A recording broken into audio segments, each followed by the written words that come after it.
आणि आज या व्यासपीठावर मी तुम्हाला शब्द देतो की या श्रीरामपूरमध्ये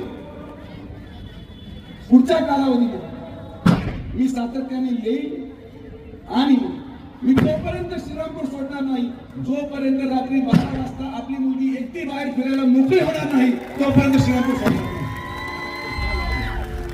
आरोप होतील, राजकारण होईल, प्रत्यारोप होईल, पण तुमच्या सगळ्यांच्या मुलाबाळांची जबाबदारी आजपासून या क्षणापासून डॉक्टर सुजय राधाकृष्ण विखे पाटलांची आहे. आणि ते करण्यासाठी जे काही करावं लागेल ते आम्ही करणार, शेवटपर्यंत करणार.